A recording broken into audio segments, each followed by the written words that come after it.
So yeah, so equipment was a little bit overwhelming. I walked into the room, and I think that the biggest misconception is people say, "How many investigations have you done? Who cares? What difference does it make? I can feel something, I'll know, and I'll go for it. If not, I'll back down." The equipment was all over, and you were testing it and checking it, and everything was done systematically, scientifically, perfectly. So much so I got bored and grabbed a glass of wine because I said, "What am I doing?"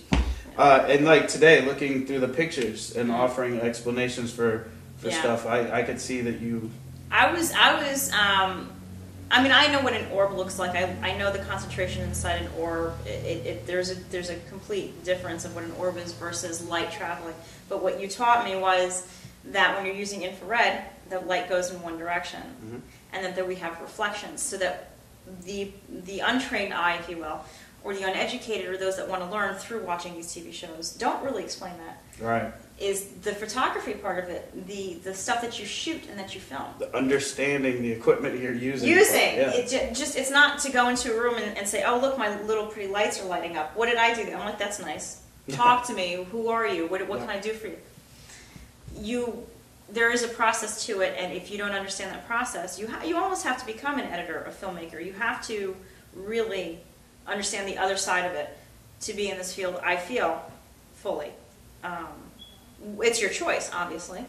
You can do what you feel, but for me, as an intuitive, looking at the scientific end of it, and who my father was as a scientific end of it, embraced mediumship as well. So I embrace this as well. I don't...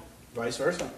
That's why I'm... As long as I read you well, if I give you a sucky reading, you'll be pissed off at me. Well, then that wouldn't be embracing the psychic side, 5'8" because you wouldn't be psychic. Yeah, well, I would have known that. But yeah, so it was quite a lesson to learn. A little intimidating, I think, actually. Yeah. No, because you've got all these gadgets and stuff, and one's going to vibrate, and I'm thinking, "Oh, I might have fun with that one over there." But, you know, I mean, it's interesting. Yeah. No, leave it. It's true. If it vibrates, it might feel good. I don't know. I can have some enjoyment. But she found a use for our equipment after all.